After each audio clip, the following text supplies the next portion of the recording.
En primer lugar, debemos celebrar la Reforma renovando nuestro compromiso con la palabra de Dios. Esa es la primera manera en que debemos celebrar la Reforma. Una de las columnas de la Reforma fue un redescubrimiento de la Biblia. De hecho, una de las 5 famosas solas de la Reforma es esa: solo la Escritura. Solo la Biblia nos da información real, fidedigna, de cómo salvarnos y de cómo comportarnos para agradar a Dios. Entonces es una de las columnas de la Reforma. Y los reformadores redescubrieron la Biblia y redescubrieron también su compromiso hacia la autoridad divina de la Biblia. Martín Lutero llegó al entendimiento de su salvación solo mediante la fe en Jesucristo a través de la Biblia, a través del estudio de los Salmos, de la carta a los Gálatas, por supuesto, de la carta a los Romanos. Fue a través de la Biblia que Dios iluminó la muerte de Martín Lutero para comprender que Dios no era un ser odioso y lleno de furia en contra de los pecadores, listo para atormentarlos eternamente en el infierno, sino era un Dios de gracia, era un Dios de amor que se dio a sí mismo para rescatarnos de las consecuencias de nuestro pecado. En un principio, Lutero asumió que la iglesia romana medieval estaría de acuerdo con el mensaje que él, iluminado por el Espíritu Santo, acababa de descubrir y de comprender. Después de todo, ese mensaje brotaba directamente y con absoluta claridad de las páginas de la Biblia como palabra de Dios. Tristemente, Lutero se equivocó. La iglesia fue un férreo oponente a la doctrina de la justificación solo por fe, y un oponente férreo de Lutero como oponente de esta doctrina. La iglesia romana medieval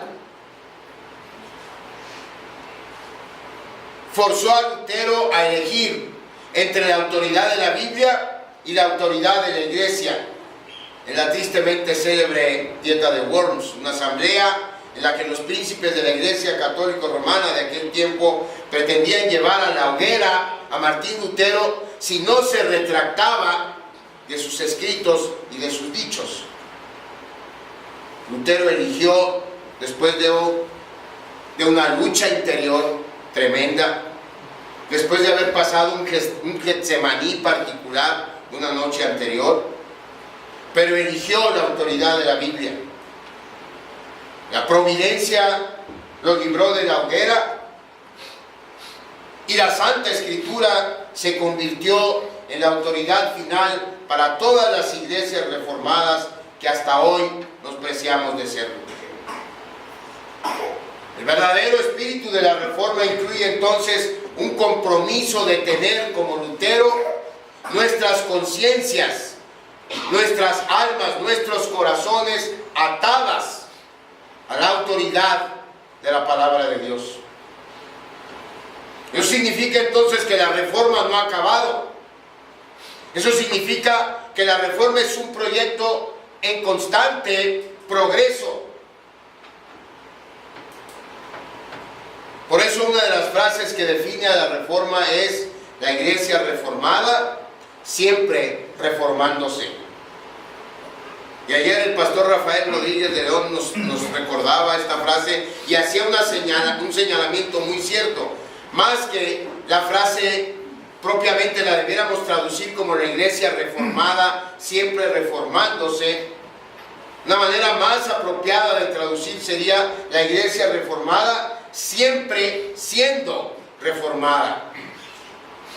Porque no somos nosotros los que nos renovamos, los que nos reformamos.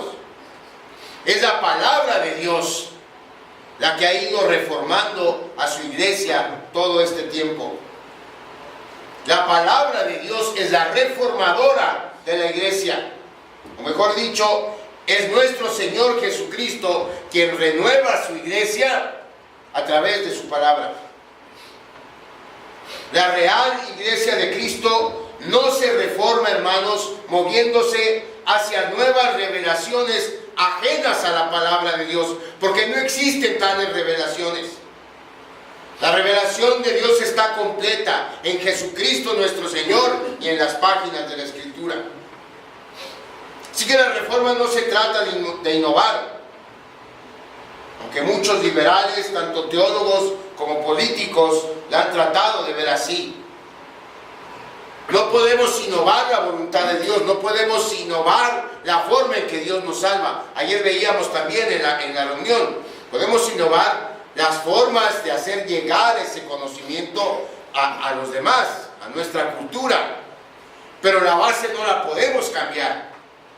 La Escritura no la podemos mover ni un acento, ni una coma. Y sin embargo, muchos teólogos actualmente quieren innovar, quieren encontrar nuevas doctrinas fuera de la Escritura para basarse en ellas. Pero el verdadero espíritu de la reforma se caracteriza por su compromiso de estar sujetos a la palabra de Dios. Porque la palabra de Dios es la que nos vivifica como personas y como iglesia. Por eso, una manera de celebrar la reforma es comprometernos a una constante renovación mediante la vivificante palabra de Dios. ¿Cómo nos reformamos? ¿Cómo nos seguimos reformando nosotros? ¿Cómo seguimos renovando nuestra fe, renovando nuestro ánimo de servir a Cristo? Regresando cada vez a la Escritura. Regresando cada vez a la palabra de Dios para encontrar ahí la voluntad de Él para nuestras vidas. La segunda manera de celebrar la reforma es renovando nuestro compromiso con el pueblo de Dios.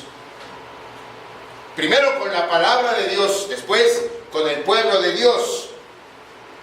Ninguno de los primeros reformadores contemplaba abandonar la iglesia romana, menos iniciar una nueva iglesia. Ellos lo que querían es que la cumbre de la iglesia se diera cuenta de la verdad bíblica y regresar a ella también. Para todos ellos, Lutero, Calvino y compañía, la enseñanza de Agustín de Hipona estaba clara. El cisma, la división de la iglesia, es un terrible pecado. Cualquiera que atente contra la unidad de la iglesia de Cristo, atenta contra Dios mismo y contra su Señor. Cualquiera que se oponga a la armonía del cuerpo de Cristo se convierte en un enemigo de Dios.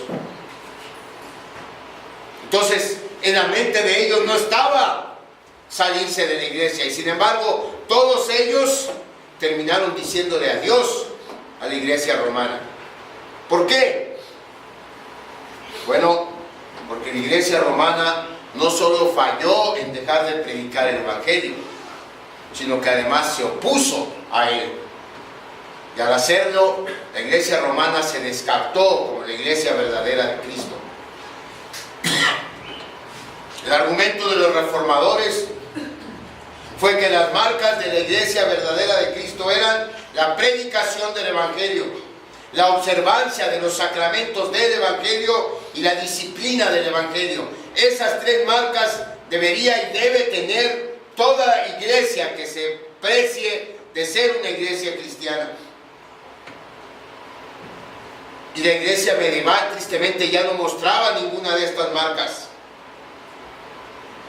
Entonces los reformadores en realidad no rompieron con la iglesia de Cristo, porque la iglesia de ese tiempo no era ya la iglesia de Cristo.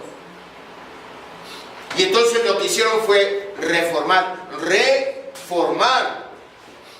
formar de nuevo la iglesia alrededor del Evangelio, teniendo como fundamento el Evangelio, siempre con la pasión de mantenerla unida en estas tres marcas que debería tener: la predicación del Evangelio, la administración correcta de los sacramentos y la disciplina eclesiástica.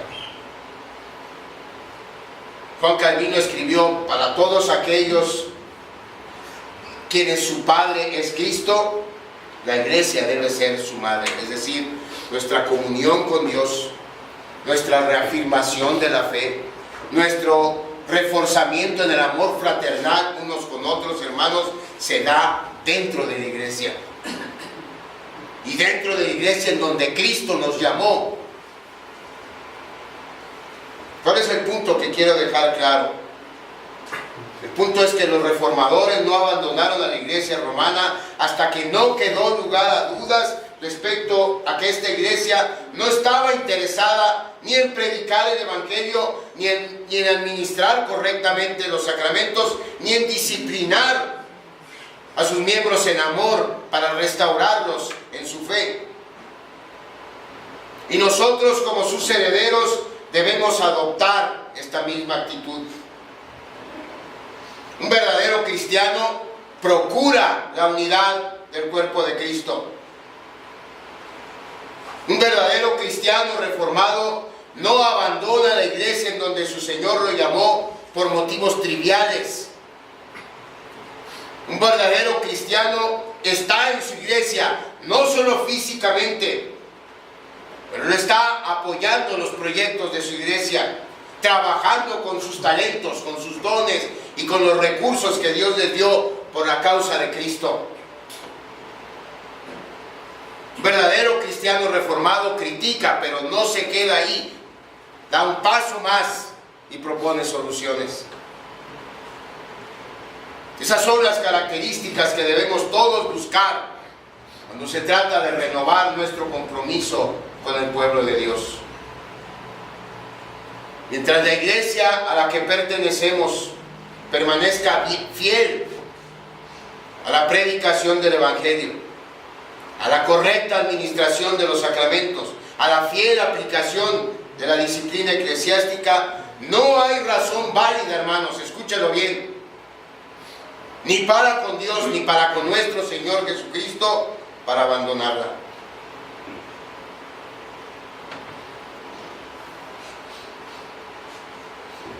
Tenemos que renovar nuestro compromiso con la palabra de Dios. Tenemos que renovar nuestro compromiso con el pueblo de Dios. Y hay todavía una tercera manera de celebrar correctamente la reforma.